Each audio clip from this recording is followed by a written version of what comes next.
everyone. We are back with yet another episode of Superannuated Starman. This is episode 42, and I'm Sean Ryan. And as always, I have my two beautiful, lovely co-hosts, Chris Duerksen and Cory Braucks. How you doing, guys?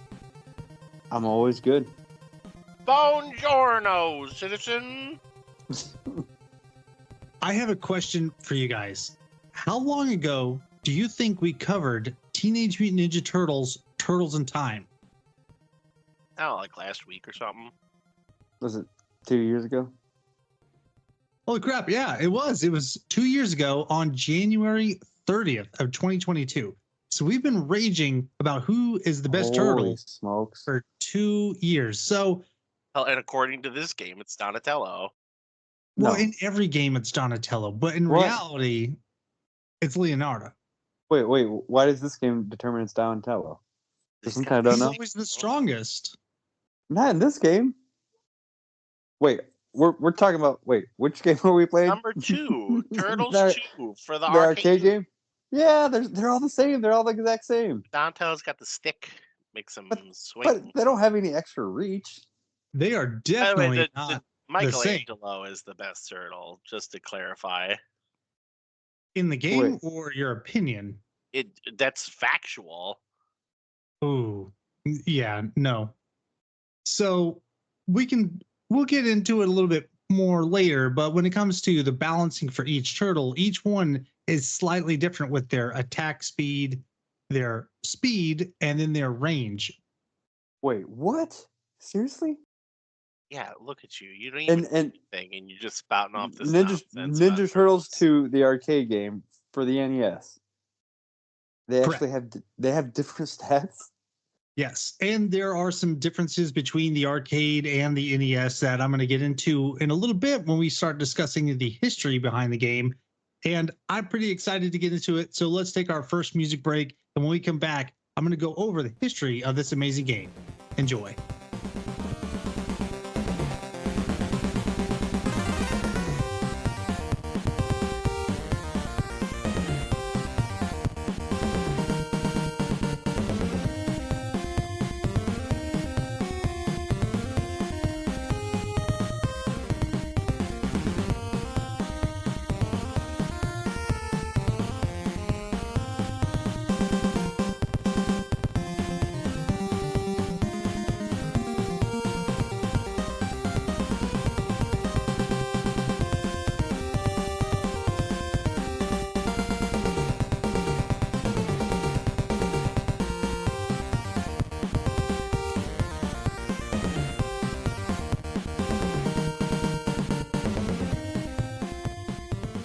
Before we can discuss the NES port of the game, we first have to talk about the arcade release.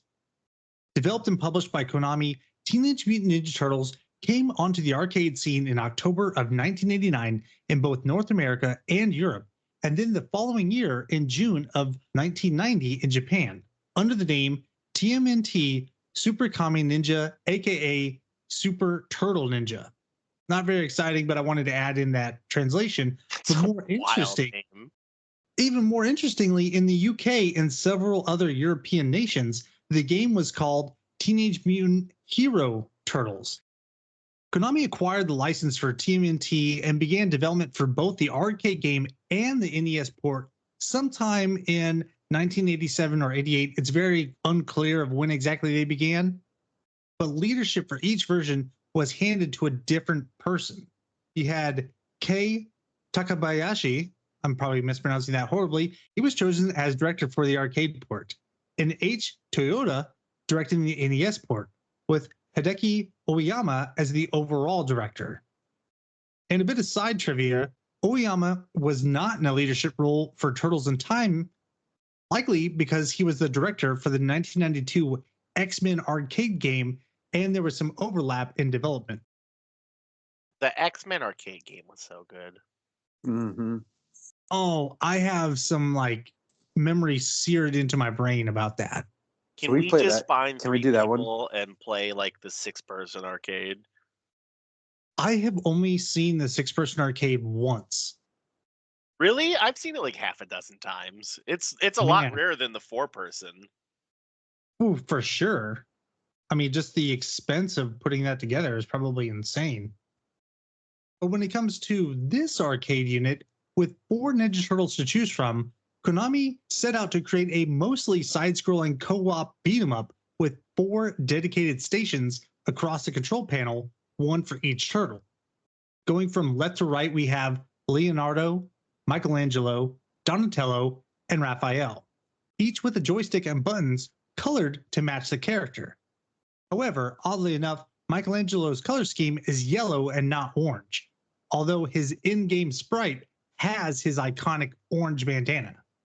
And I mentioned this briefly just a moment ago, and Chris is kind of upset about it, but each turtle is also slightly balanced, with their attack, their speed, and range varying slightly, with Leonardo as the most balanced, Michelangelo being a little stronger than Leonardo, but had a shorter reach. Donatello was the strongest, but much slower, and Raphael was the fastest, but also the weakest. But when I it had came no to idea. I'm I mean, still. most people don't. That's why I love doing all this research for the game. Does anyone Okay. else just picture Chris with like the Super Troopers, like Mother of God, where he's pulling the glasses off right now? Yeah, I can see it. I'm just sitting here with my jaw clenched, scrolling on my phone. I'm not even kidding. That's exactly what I'm doing right now. Well, while you're doing that, I'm going to continue to talk about the arcade cabinet itself because to save money and distribute the game faster, in Japan, the game was sold as a 2-player conversion kit. Later on, those kits would find their way into other regions as a less expensive alternative to the 4-player cabinet. At this point in time, the 8-bit hardware of the Famicom was already 6 years old, and the Sega Genesis or the Mega Drive and the TurboGrafx-16 are both 16-bit consoles that were released in 1989. However, the NES was the dominant console in the West, and the popularity of the Teenage Mutant Ninja Turtles was too big to ignore. And so the game was ported to the NES instead of the more graphically superior 16-bit consoles. With only 2 buttons on both the arcade and then the NES controller, porting the controls was very easy. One button was your attack, the other jump, and by pressing both at the same time, you did a jump kick. Not There quite at the was- same time. You know what I mean? Yeah. Hey, can I just butt in really quick? Yeah. I'm so You're still glad blown away. they no, I'm so glad they ported it to the NES rather than 16-bit because it took me forever to get anything better than the NES. Well, save that for your childhood memories. Oh yeah, okay. Sorry, Sean. What's the console release date on this? I think I spaced over that. The console release? Yeah, like when did this I- get ported? Do we have a date? I don't think I wrote this down in this section, but I do have it later on. Okay, continue, please. Well, if you want to go ahead and look that up real quick while I'm finishing up the rest of this. Okay, I By all will. means. I will do that. But speaking of the NES release, there were some compromises for using the older hardware. Along with the obvious visual downgrade, character dialogue was completely removed. The game was also limited to 2 players. However, due to the arcade version's shorter length, the NES port received 2 additional levels: Scene 3, Part 1, Snowy Central Park, and Scene 6, House of the Shogun, each receiving a brand new boss specifically created for the NES, known as Tora and Shogun, respectively. Here's a bit from the NES manual. These 2 infamous bounty hunters are looking to tag team the Turtles. Tora will test your skills in the radical new and never before seen 3 Part 1. Shogun will shock your senses in Scene 6, and the one-of-a-kind challenge that will change you from green to black and blue. Another change in the NES version was the replacement of Bebop and Rocksteady as Scene 3 bosses with the mutated form of Baxter Stockman. The NES port also included a lot of product placement from Pizza Hut, and the rear cover of the manual included a coupon for a free pizza. Unfortunately, the coupon expired on December 31st, 1991. Cory, do you have that release date? Yes, I do. So the game was released in 1990, and let me see if I can get the exact. No, I don't have the exact date here. It just says 1990, but I do know that the SNES came out in like fall of 90 for like the American market. So I'm assuming this was one of those titles that just barely slipped being like an SNES port, like This was December 1990. December. So yeah, they probably were putting it together before the SNES release, and this probably just missed being a release title.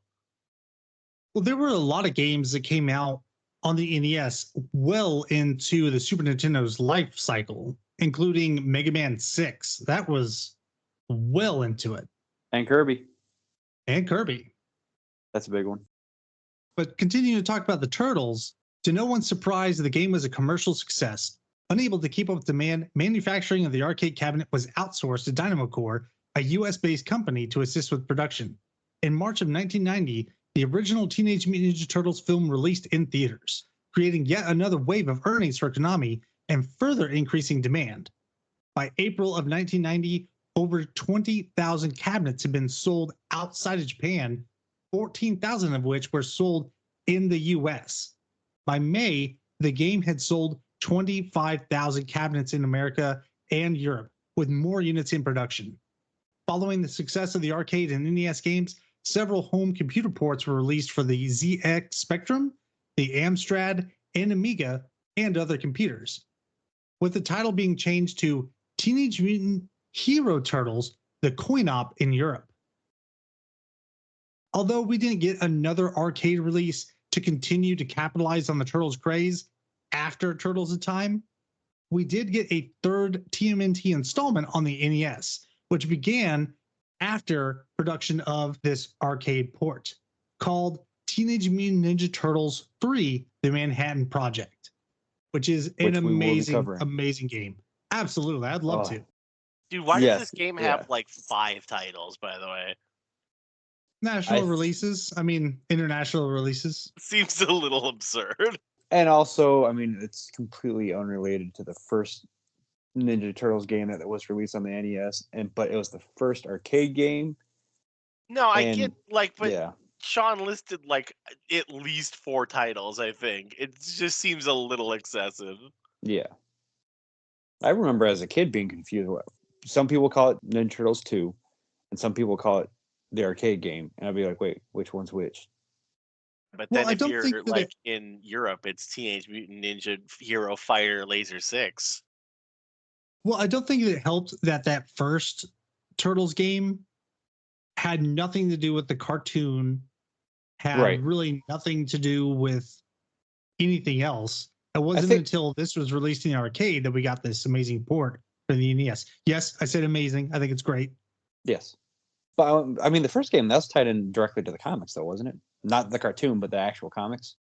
Well, the box art has all 4 of the turtles with their red bandanas, but I don't think that the game like had any sort of narrative other than like whatever they made up for the game itself, like April O'Neil's being captured and you got to save her. Right. Yeah, I think it was a generic storyline, but yeah, that one was definitely like art wise and character wise, it looked way more like the comics. And then when the cartoon came out in like 87 or something like that, I don't know, it got much more bright and colorful. And yeah, well, they changed a lot of things for the televised release because it was pizza in the cartoon, which is what they're kind of known for now, but they used to just drink beer. But they were Teenage Mutant Ninja Turtles, and that really wouldn't have gone over well with censors. And I still remember as a little kid getting my hands on some of the old comic books and just how brutal they were. Well, if I remember correctly, they kill the Shredder in the very first comic. But I could be wrong. I don't remember. It's been a very long time since I read it. But I have one, maybe 2 little bits of trivia before we go into our childhood memories, if you guys are cool with it. Yeah. Sure. So this next little bit of trivia isn't really much, but I thought it was pretty interesting. In the arcade, the final boss, the Shredder, the number of clones will always be 1 more than the number of turtles on screen, which I thought was really, really cool of an idea, so that no matter what, it always makes it more difficult for the player. But again, it's an arcade game, so it's kind of designed to be difficult, because you also have, in the arcade version, the amount of enemies in each level increases depending on if the player cleared the previous stage without dying. The NES removed this mechanic instead of always having a set amount of enemies appearing on stage, whether it's 1 or 2 people playing. Similarly, in the arcade version, some of the bosses would have more health if the player reached them without dying. Here, the boss's health is always the same number, even if the player dies before reaching them, though some of the bosses have more HP when using 2-player mode. Just interesting stuff that I thought about. So I think that's going to wrap up the history section, unless you guys have anything else. Nah, I'm sorry. I don't have any historical information on this one. All right, so let's wrap this up. And after our break, we'll come back with our childhood memories of Teenage Mutant Ninja Turtles 2, the arcade game.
Welcome back, everybody. This was a game that Chris chose, so he's going to start us off with his childhood memories of the game. So, Chris, tell me all about it, where you first played it, who was your favorite turtle, and your thoughts about the game. And if you ever beat it, I'd love to hear that as well. I am still completely blown away. Off air, Sean just said that he didn't own this game as a kid. I thought everybody owned this game as a Way to kid. put him on blast, bro. Yeah. Everybody owned the first game. That No, was the game everyone owned. No, the first one, everybody knew somebody that owned it, and then they knew not to get it for themselves. Oh, well, I was the kid that owned it. Yeah, and maybe this game. So, and maybe that's why you didn't get the second one, because the second one, oh my god, this game was the most important game I had on the NES as a kid, and also it was the most important game up until X-Men in the arcade. We used to have Cub Scout meetings and birthday parties at Aladdin Castle and stuff, and the Ninja Turtles cabinet was the go-to cabinet. And you get all 4 friends playing it at the same time, and like this was. Well, first off, I'll go ahead and just talk about the arcade first, because that's where my first memories of it were. And yeah, I just remember birthday parties and little events and stuff at the arcade, and everybody just loving to play Ninja Turtles. And I don't know how long I had my NES for before I had the NES version, but it wasn't long. It was easily like probably one of the top 5 games, or one of the first 5 games that I owned for the NES. And I played the snot out of it. This is like, besides Mario and Duck Hunt, this is one of the first games that I remember playing the game before I remember, where I have no idea where I got it from. I have no idea how long I had it. Like, I had this game before I was forming solid memories as a kid, And well, to be fair, we were like 6 years old when the arcade game came out. So. Exactly. And I'll admit, like, for me, anything before 3rd grade I only remember bits and pieces. It wasn't until like 4th grade when things started, when I could actually like follow things and track things. But as a kid, my favorite Ninja Turtle, along with pretty much everybody as a kid, was Michelangelo. The corrector. And Yes, and as I've gotten older, it changed to Raphael. You drank some But Kool-Aid. for sentimental purposes, and another friend that convinced me to switch back to Michelangelo as being being my favorite. But Michelangelo, and probably one reason I didn't know there's different stats as a kid. Is I never played with anybody else. I was always Michelangelo, sometimes Raphael. I mean, like if I had to pick a different one, I would. But as a kid, like especially as like a 7 or 8 year old, I had no idea they had different stats. To interject here for a second, Chris, did you ever play this co-op? Oh yeah, that Because was like, and if you've got two turtles next to each other, you can tell which one is like moving slower. dude. Yeah, ask 8-year-old me which one's moving slightly faster than the other one. Get it Like, together, 8-year-old Chris. yeah, but no. As speaking of playing a co-op, that was pretty much the only way you could beat it as a kid. I didn't have cheat codes when I was a kid. Obviously, that was before the internet, and the only way I ever beat this game as a kid was as co-op. Whoa. There's cheat codes? I didn't look that up. I Yeah, normally do that, but I didn't not check out a any cheat lot. codes. There is 9 lives instead of your 3, And and there's then there's obviously the stage select. the stage select with 9 lives instead of 3, or just plain old stage select. I think that was it. There was no god mode. There was no one hit kill thing. There was no. This is what, 87? I mean, we're Yeah. pretty limited on like what the developers are putting into things at this point. Wasn't this made by Konami though? It was. And it did But- not have the Konami code. Well, yeah, but I think No. this is like almost pre-Konami code. Maybe, probably not, because that was Contra, wasn't it? I'm going to look that up real quick, but I have a It was question kind of Gradius for the both of first. you. It was Gradius. That was the first one to have it, but I don't Okay. remember when it came out. But did either of you own a Game Genie? No. I had a Game Shark. I did not have a Game Genie. I had a friend Well, that had a Game Genie. Game Shark wasn't a thing for a No, while. I know, but I also didn't have a Nintendo for most of the time, so I just had the Game Shark. Sorry. That's fair. So, Chris, go ahead while I look this information up. Oh, but anyways, no, back to what I was saying about the only way I ever beat it as a kid, which I beat it several times. I even specifically remember there was one time I hopped in the arcade. Somebody was like on the very last stage and there was an empty spot. It wasn't like, I think there were like 3 older kids playing it and there was one empty spot and they were like on the last stage. So I got to hop in as a turtle in time to beat Shredder. So technically I did beat it in the arcade as a kid, but I don't only think that counts. but only because I sniped the win basically. But as a kid, like you were mentioning, the levels didn't get that much harder when you're 1 or 2 player, and as single player, this game is impossible because, I mean, it was designed as an arcade game, and even single player, 3 lives was not enough to get through it. And I know, I'm sure there are probably people that do this as speed runs and have like perfect runs and stuff like that, but I'm not one of those people. So I Yeah. mean, we don't have that kind of free time or dedication. that was pretty much the summary of my childhood. Like this was like top 3 most influential NES games for me as a kid, and it was also like the go-to. Like anytime I had anybody over or to play with or anything, this game probably had more hours played on it on my Nintendo than any other game. Do you still own your original cartridge? No, it got borrowed and never returned. Oh my God, that is the worst. I hate those kids. Asians. I hate those kids. And the worst part is that it got borrowed. I loaned it to a dude as an adult. Like I had all my Nintendo stuff all the way up until the age of, well, I don't know, it's probably like 20 when he asked to borrow my Nintendo stuff so him and his friends could play. They were having like a retro game night or whatever. And then it all just mysteriously disappeared. Should have borrowed that dude's kneecaps. For sure. So, Gradius. We don't advocate violence at Superannuated Starman. Gradius was released in Japan April 25th, 1986. And I have a definitive release date for this game as well. It came out in North America on December 14th, 1990. And that's for the ports, right? That's not for the arcades. Correct. This is for the NES. And then a year later for Europe. How funny is Okay, that? I mean, I guess if they wanted to put it in, like they could have for the port, but I guess they just didn't bother. What are you gonna get? Unlimited ammo? Like, Well, I mean, you get like 99 lives or something yeah, if you did the Konami code, but that would have been nice. at that point, like, It what's would the have. point in putting it in because it was pretty much like for them to beta test stuff, and it's already completely finished. So And I guess with games like Contra, even with was it 30 extra lives you get? Even with that, the game is still ball achingly hard. Whereas as There's this I don't, game, like I don't even know as a what you kid, guys had a problem with, honestly. I okay, don't. you're ridiculous. Just because you just grinded out a perfect I run. play it for like 9.5 hours. Yeah, grinding out that hard and that long to do it in 3 lives is absurd.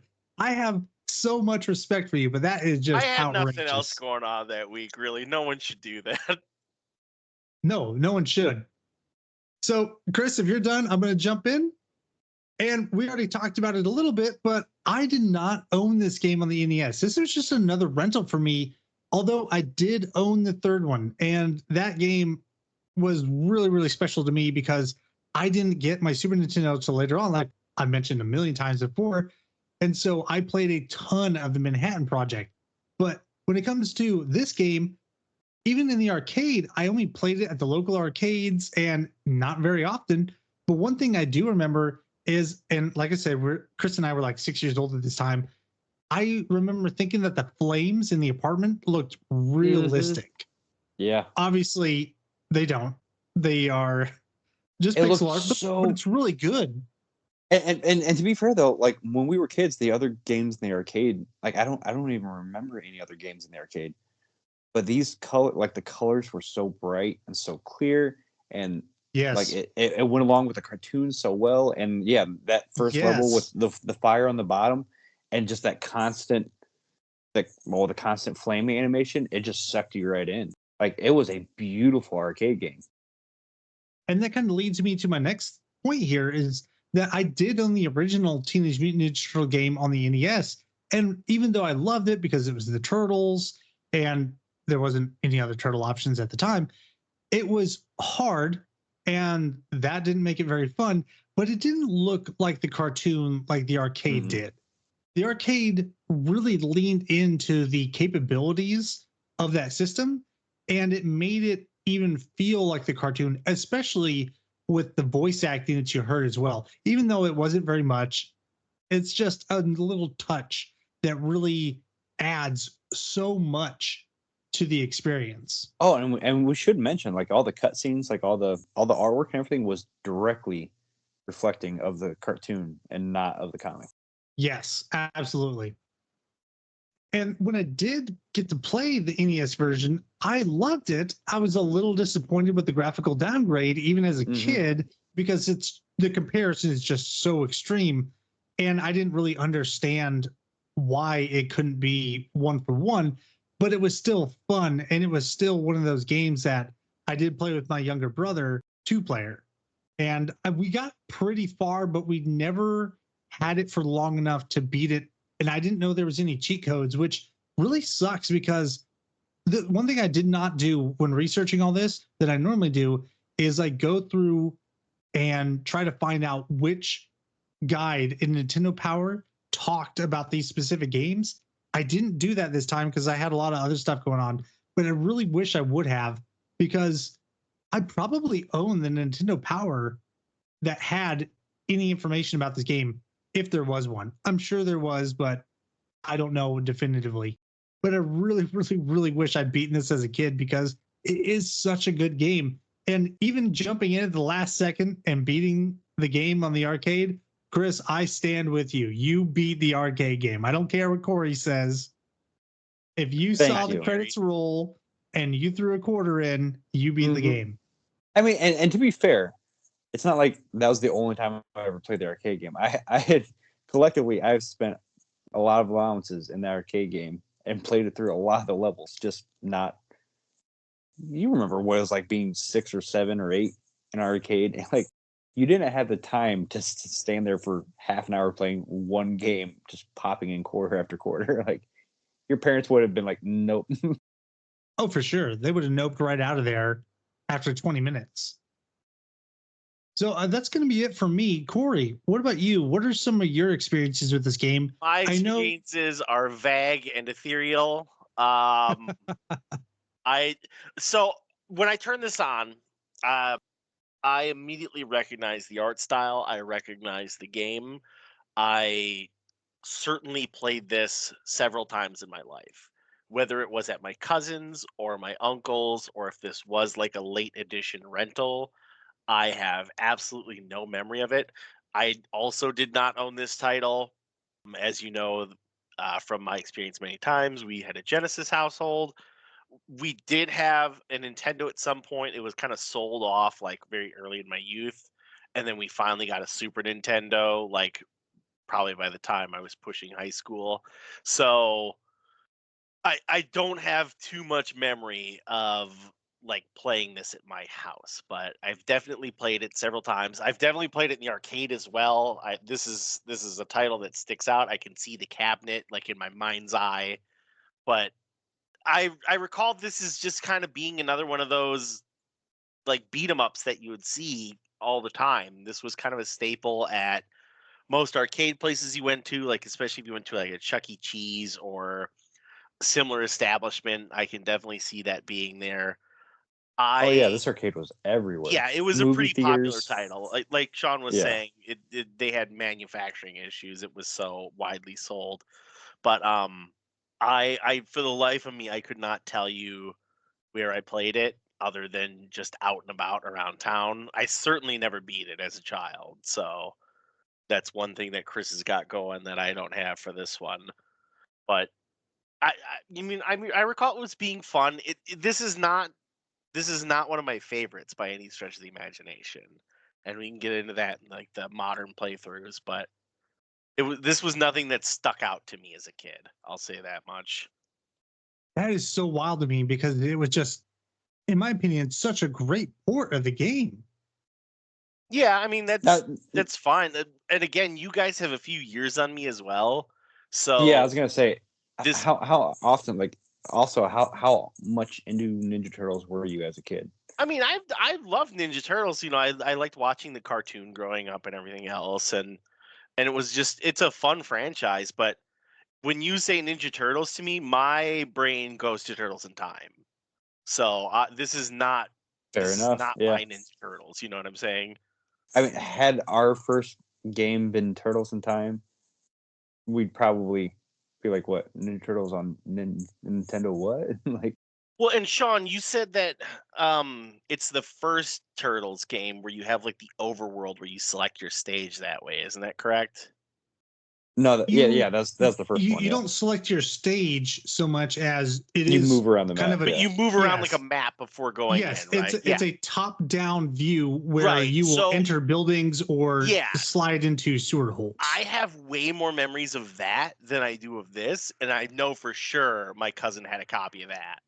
Well, that's what I was saying earlier. Like, to me, everyone owned that game. So for Chris, like not owning it was shocking for me to Yeah. hear And because I vividly recall like the intro to that one where it's just like the smash cuts where it shows each turtle and it shows like their weapons that they're holding, and then it kind of bleeds into the opening screen. Like I definitely remember that game. I do not remember number 2 as much as that one. that's a really good point because I also don't. And again, it was a rental for me, but I also don't really remember like the intro or anything for the second game. To me, Turtles on the NES was the first game and the third game. Yeah, that's crazy. that's more or less my childhood memories of this. Like this is something I definitely can picture at like an arcade. I've definitely played it multiple times.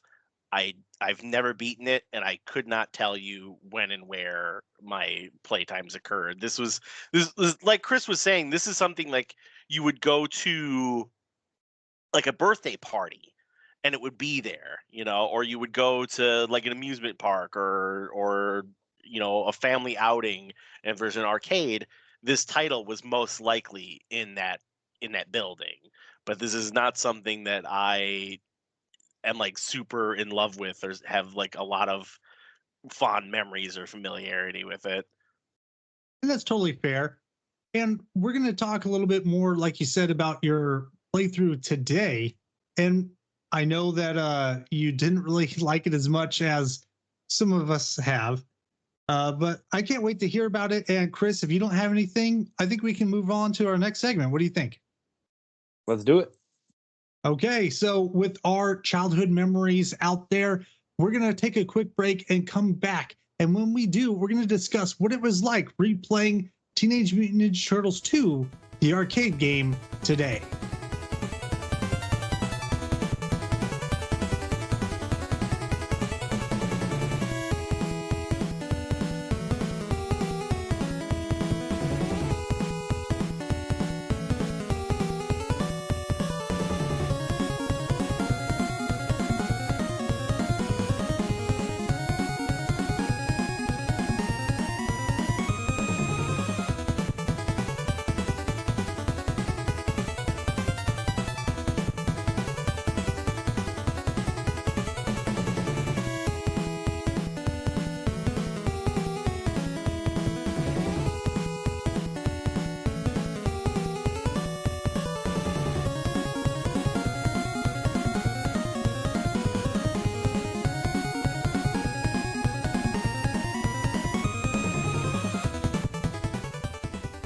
All right, we're back. I hope you enjoyed that fabulous music.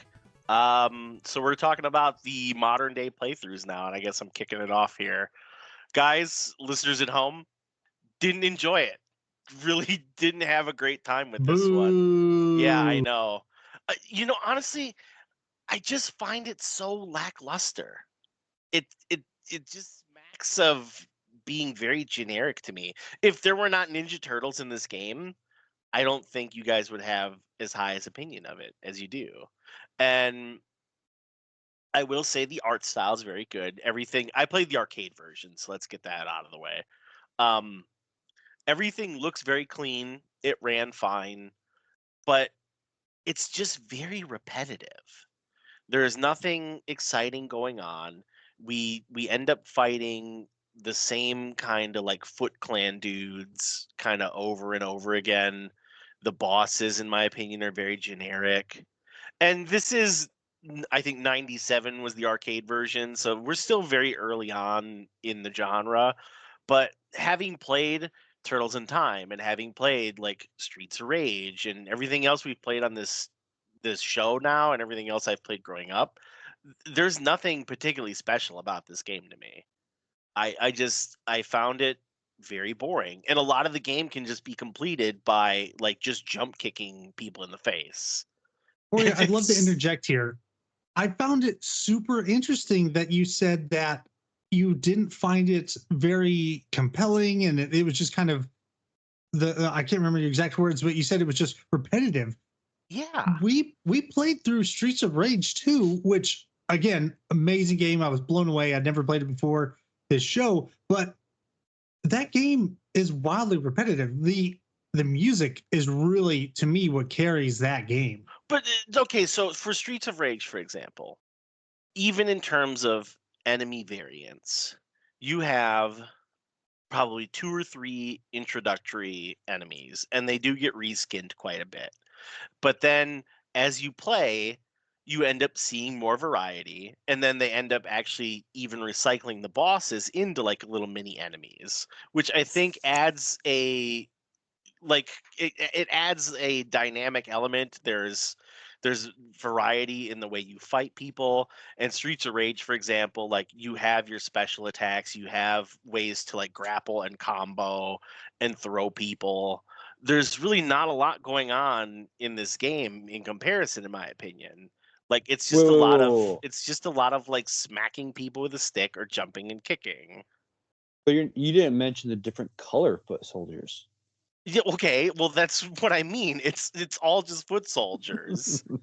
Like I think it's not until like stage 6 you see something other than a foot soldier if it's No, not boss related. the very first level at the end of it, right before you fight Bebop, no, Rocksteady, you get the little mouser, or not the mousers, the little robot The whippers. droids. Yeah. But I can kind of see so where like you're you see coming like with one because but it's just the same thing over and over again. okay, I can see where you're coming from because it is just the foot soldier reskinned every single time. Which one was your favorite color? Shut up, Chris. Well, that was actually a question that I had for you guys. Really? Okay. The white ones were mine. Oh, Well, what was the weapon that they had? Because that's probably The sword. easier to remember. They had the sword. yeah. I don't know what color mine was, but mine was the couldn't tell you. dynamite guy. Oh yeah, no, those guys. No, I just meant like the coolest looking soldiers, and ever since I was a kid, it was always the white ones, the white and black with that little white blue sword or whatever. They just looked the coolest. I really like the dynamite ones just because of how ludicrous it was. The concept of lighting a pile of dynamite and tossing it on the street. Yeah. I could tell you that I think my least favorite were the blue ones in the parking garage because they kept throwing crap at you. So Yeah, I'll the tell you that little my least throwing favorite knives. were those ones. So, what Anyways, aspects sorry to did you like? derail. Well, I mean, as I said, I think the art style is really nice, especially for 85 or 87 or whatever the number is. I think everything looks very clean cut. It's very well done in terms of the art department. I think the music is fun. I think it plays well, right? This is not a bad game by any stretch of the imagination. I'm not saying that. What I'm just saying is, to me, this is very generic, and it's very early era. This is kind of one of those precursor front runner things. We probably have had, maybe a dozen beat 'em ups on the market by this point, and it's well done, but it's just boring to me. So, I think it's playable. It's certainly functional, and I don't see anything particularly wrong with it. It's just not super entertaining.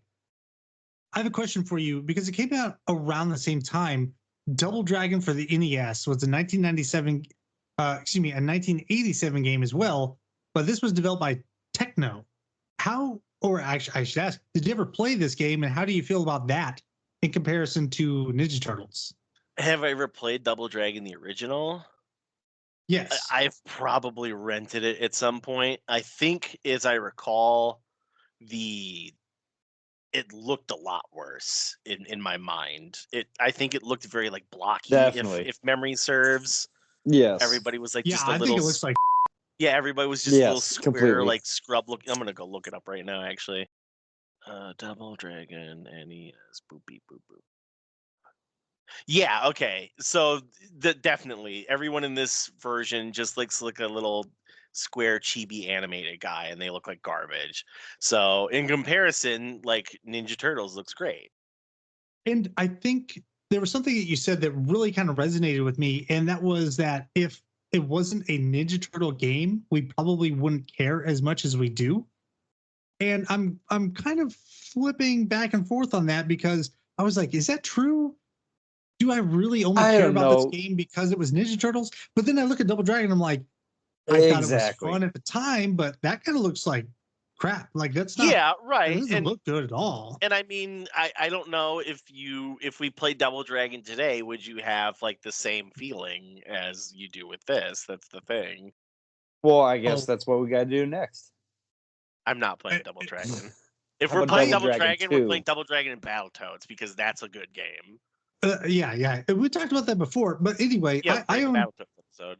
I own Double Dragon 3, the Sacred Stones, I think it's called. That was one of my games. Like I played the hell out of that. But I had 2. Number 2 was mine. And didn't number that's 2 another have good one. Yeah, and then Double Dragon 2 it had the multiplayer mode where you could fight each other. Billy Lee, Jimmy Lee. Like version A, version B that has like yeah, where you can turn friendly fire on. friendly fire. Yeah, but no, that's the but they also had like a little. They have Didn't the they little have a- versus mode in that. Yeah, they had the little versus Okay, mode yeah, where it was just I recall there was a Double Dragon game and you could fight each other. I and do recall that was that. my go-to game when I did not have a Super Nintendo, but I was aware of what Street Fighter was. So I used to play that mode in Double Dragon 2 as like my way of like having a fighting game. You mentioned this on the Street Fighter 2 episode. Did I? I don't remember that. You did. So, all right, we're getting way off topic. So I'm going to bring it back and I'm going to talk about my replay today. Hit us And with I it. played this game through the Cowabunga collection on the Switch. Oh, And nice. I wanted to get as close to the original experience as possible, which was great. And this is okay. We're not sponsored by anybody, but this is very kind of advertising here, I guess you should say. But I have to recommend this collection to anyone that has even a passing desire to experience these games, because the collection has 13 games across the arcade, NES, SNES, Sega, and the Game Boy, with 6 of those titles having online multiplayer, which is just amazing. There is a ton of quality of life improvements, like removing slowdown and removing sprite flicker. Other quality of life improvements are you can save wherever and whenever you want, which is huge. Oh, save states. Yeah, especially this time in our lives, we don't have unlimited time, so they come in handy. You can also select the different regions that the game is released in. It also has an interactive strategy guide. So if you want to just enjoy the game without any stress, you can modify the difficulty or the number of starting lives and continues, or do as I did. I wanted to run through this game one more time, which I did this morning, but I wanted to do it quickly and without any hassle, and it has a God mode option. You can't die. Everything you hit is a 1-kill situation, including the bosses. But even if that's too much of a hassle, you can literally watch someone else play the game for you, much like a speed run. Oh, and that was something that we talked about earlier. Speed runs, everybody uses Raphael because he is the fastest. And if you want to pick up this game, it costs, looking at a site called DekuDeals.com, there you can track like Nintendo games, like Switch games and stuff, see how much they cost physically and digitally. And the lowest game it's ever gone for is $20. And that's for the physical Switch version. So for 13 games for a physical cart, and if you're playing on PS5 or something else, it's probably much cheaper for a disc-based situation. Yeah, So but Sean, what? how much does the cabinet cost? That's the real question. Okay. Talking about the cabinet, because this is modern day stuff. I just recently moved a few months back, and was it? Oh my god, it's been like 5 months now. So I'm filling up my game room with all my stuff, and I saw someone had the arcade one up, I think it's called, or arcade one. I can't remember what it's called, but they had the Turtles arcade game, and I was like, oh my god, please, please, please. I contacted this lady. She was hit or miss for getting back to me, and finally she ghosted me after I told her that I had the money, I had the truck, I was ready to go pick it up, and I'm so disappointed that I don't have one of those sitting in my room right now. But anyway, So how much does it cost? so it's retail, like to go to Walmart or something like that, it's like $500. Wow. This lady was letting it go for 2. And I was like, please, I want this. So I was gonna say, I remember when those came out, and I thought they were right about 200. So she was just Oh no, they've been more expensive than that. They were pretty pricey. really. So some of the classic games that have like Galaga 88, Missile Command, Centipede, those were a much cheaper option. But like the NFL Blitz or the NBA Jam or the Marvel vs. Capcom or the Street Fighter, like those cabinets are several hundreds of dollars. But Oh man, I anyhow, would love a Marvel vs. Capcom one. Yeah, we should just play oh, for Marvel sure. vs. For sure. Oh, Yeah, such a good game. But anyway, all that shilling aside, we don't have any sponsors, but I'm just so stoked on this collection because it's great. Anyway, to talk about the game, and I want to talk about specifically the NES version. One of the first things I noticed that's really unfortunate, is probably a limitation of the technology. The foot soldiers that come on screen, they're always only one color, meaning only one enemy type at a time. And I don't know, but I suspect I it's never a color. noticed that. I suspect it's a color palette limitation, because I don't think it's a like technical limitation. I think that there's more than enough to get more than one type of foot soldier, but I think it's color palette based. That was immediately apparent to me because in the arcade, you'll get a combination of those. But even on the NES, I think the game looks great. I think Konami did a great job of really capturing that cartoon feel. And one cartoony aspect that I really liked was in the second stage, April will appear on the televisions in the background, pleading for the turtles to rescue her, with Shredder immediately showing up after and laughing at you. Like, how does April manage to transmit to the exact televisions the turtles are standing next to? And they're just watching her news channel because they're fans. Maybe that's it. She knows Yeah. the It's casting broadcasting broadcast on station. every yeah. And Okay. keep in mind, back in 1987, there were only 4 channels. It just felt like such a cartoony thing to me, and I really Yeah, enjoyed totally. it. Yeah. Like I said, I was a little disappointed that there weren't more variants in the foot soldiers when they came on screen for the NES version. But another thing that really annoyed me was that they don't take any environmental damage. That is like in that first stage when there's those giant steel balls rolling down the stairs, which is Yeah. weird, by the way. They don't get crushed. You know where that But does happen? in Turtles in Time, Turtles in Time and Streets of Rage 2. that yeah, you're not wrong. You're not wrong. But there are some environmental damage that they do take, like the barrels in the third level. You can ignite them and they'll blow up from that. And you can hit like fire hydrant sprinklers or the fire hydrants and street signs and stuff. Yes, yeah, but I feel that if there's environmental damage that you, the player, can take, I think that the enemy should also be affected by it. Indeed. So I'm not going to go level by level, but it was a great time. I had a lot of fun. I think that the bosses really were a lot of fun, and that's really why I played the NES version, because I wanted to experience those 2 extra bosses, which they weren't anything to write home about. But I think it's neat that they decided to add in extra content just to make up for the fact that it is a home release and they want the player to get more bang for their buck, which you don't see very often today. It's really about how little can they do and how can they nickel and dime you later on with DLC. Yeah, they included the DLC here. So I think that's it for me. Chris, like I said earlier, you're the one that wanted this and you probably had the most enthusiasm. So what were your thoughts replaying the game today? I still love this game, and Pick got me thinking. I mean, like maybe he's right about if it wasn't Ninja Turtles, I am. would I still love it? Because yeah, a lot of this game for me is nostalgia, just reliving childhood, recreating scenes from the cartoons, and remembering what it was like playing with the action figures. And like I'm sound like an old fart saying all this, but yeah, this is a complete nostalgia trip for me, and I still play this game. If I ever have the itch to bust out an NES and play some old school games, this is one of the first top 3 games that I will always throw on.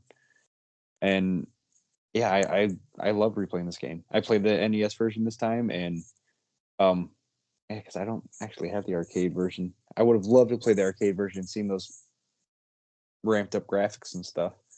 But no, I love the fact I love the level variety. This is one of the few games where you go into a sewer and you aren't just miserable the whole time. There's like 9 different levels, and there's 9 different bosses, and I think that's pretty cool. It's not a difficult game, but it kind of is. Like this game, like you will get hit, like no matter what. Like, didn't we talk about this? Is this one of those games that cheats where like you will get hit no matter, like even if you land your hit first? You're asking if there's like a stun animation for the boss if they just go right through it. I don't remember reading anything about that, but I would not be surprised. And even the foot soldiers, I believe this is one of those games that like they can like you can be doing a diving kick and they will punch you out of the air. And I've always just assumed that was just because this game was meant to be a quarter eater, whatever you want to call it. So I would just assume that this game was, and just like a lot of Nintendo games, like they were made to be harder because that's how you got your replay out of them. So I love replaying this game. I beat it this time solo. I never beat it as a kid solo, but I have beat it as an adult solo. And I actually have like the I took a screenshot of the victory screen, and I still have that as like one of my Apple Watch screens. um, but yeah, I've got nothing bad to say about this game, obviously. So thanks for playing it. Well, then let's close this out and we will take a final break. And when we come back, we'll come with our final thoughts. So stick around, enjoy this music. Speaking of the music, can I chime in about the music real quick? Okay, yeah, go for it. I love the music in this game, all of it. Like it, and it could be nostalgic, but like I like there's nothing that I don't like about this game, and the music is fantastic. So let's hear some.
All right, I'm kicking it off again, kids. We are back for the final thought process here at Superannuated Starman. I'm not good at thinking to begin with. Yeah, so Turtles 2, the arcade game. I have nothing incredibly positive or negative to say about this title. I think it plays as a very competent system. I do not think it's anything special, as my cohorts seem to believe. Overall, 5.5 stars out of 10. Really, I mean, listen, other than historical value, this game brings nothing to the table. There's nothing wildly outlandish. There's nothing crazy. There's no cool plot. I mean, it's an hour-long side scroller. What do you expect? It's just an old title, and I think it is fine, but there's no reason for me to go out of my way to play this. There's nothing super cool about it. I didn't have a lot of fun. It was just a game. And if you're going to want to play a side scrolling Turtles game, we've already covered Turtles in Time. So go ahead and just play that, which is an infinitely better title. Up to you, Sean. Okay, so I definitely agree that Turtles in Time is the better game, but I still think that this is a good game. It doesn't set the world on fire, like you said, but there are so many things about it that were better than its contemporaries at the time. Like we talked about with Double Dragon, this is definitely a better game than the original Double Dragon. I don't care what you say to that. But when it's talking about some of my final thoughts on the game, I do wish that there was maybe a remake of this game. However, I had always wanted a remake of the Turtles in Time, and we did get one in 2009 by Ubisoft, and that was kind of the monkey's paw wish. While we did get the remake, it lost a lot of its charm going from 2D to 3D. And I mention this because I would love to see basically a one-for-one remake of the original Turtles arcade game. but add some of those quality of life improvements, like I mentioned, that they did in the Cowabunga collection, and perhaps maybe add like an offshoot. Maybe you have like a option to add in new enemies or new bosses or new stages, but I'd still love a one-for-one remake that's just kind of HDified of that original arcade game. That's my pie in the sky dream for most games, really, but I would really love it for this. So if I may jump in quickly, Sean, I know this is the end of the day. When we say remakes, developers out there, I hope you're listening. Somebody, possibly, please. Um, when I ask you for a remake, I just want the game. I don't want you to add in a bunch of weird stuff. I don't want you to try to fix something. I don't want you to make it to some god awful modern interpretation. Give me what I had in like 1995 or whatever, and you can fix all the bugs and maybe clean up some like the horrible UI problems. But don't try to sell me on a brand new title like Final Fantasy I just want 7 to. being I want to be able to play re-released. the old game Yeah, and just play it on the current system yeah, like so without having to jump through 20 hoops to try to play this old game that I used Final to have. Fantasy 7 got remade, and it's a beautiful title, and it's like a wonderful thing, and a lot of people are experiencing it first time. It's not Final Fantasy 7. It's not like a fabulous turn-based thing that had a lot of Amen. like Amen. interactive business to it. It's a brand new thing. It's a brand new retelling of Final Fantasy 7. Like that's not Final Fantasy 7 from the 90s. This is like a brand new thing that they've done, and it's a cool thing, but it's not what I want. I just want to play those graphics with the old school system that I had. Like make it look like that, but just make it like a ghetto turn-based thing that I had that was a lot of fun that I really enjoyed with the open world walking around. Don't make it like a weird rail shooter type of thing that forces me to tell this story and then you're gonna part it out into 17 different games because the first 30 hours is like all in Midgard, okay? Anyway, sorry to jump in on that, but continue please, Sean. I really don't have much more to add. I feel the same way about remakes. I am 100% on your side, Corey. So again, I think it's well worth the experience. I think you should play this before playing Turtles in Time, but play them both. If you've never played either, I think they're both great games. Chris, take us home. What are your thoughts? I actually kind of agree with Corey on this, and if you want the fixed version of like what Corey's looking for, that's what Manhattan Project is. That's when the each turtle got their own special ability, and we got a little bit more individuality in the turtles and different play styles. And but I'm not trying to say that this is a bad game for what this is and when this came out, and for it being the start of every awesome turtle game after this. This game is is the OG. I know there's Turtles 1, but it is not the same as any other turtle game that came out afterwards. The arcade game is the groundbreaker for everything that came to follow.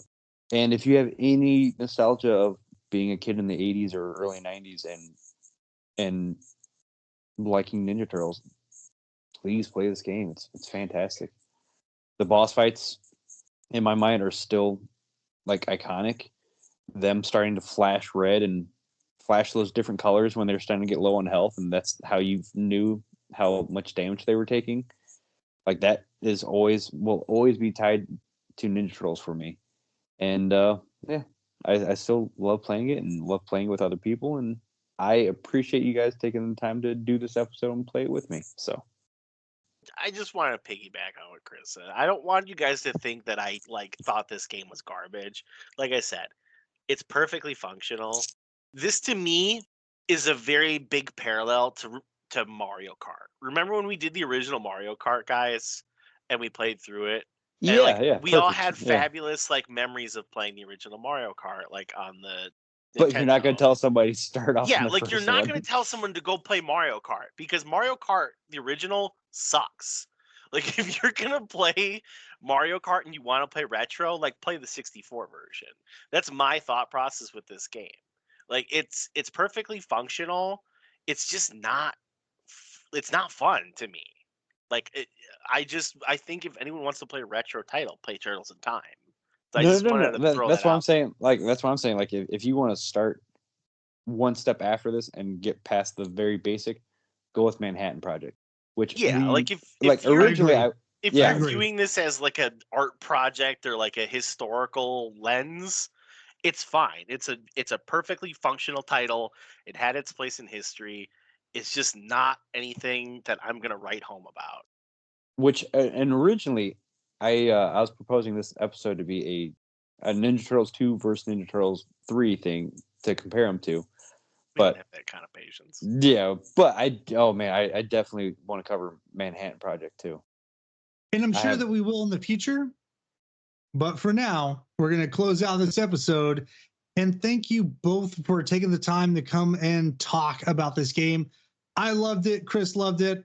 Cory had his thoughts on the I matter. had an experience. Okay, I thought you had more of that. All right. So our next game is going to be something wildly different. We're going to be talking about Ace Attorney Phoenix Wright. So please, I hope that we see you again. And until next time, we've been Superannuated Starman. Objection!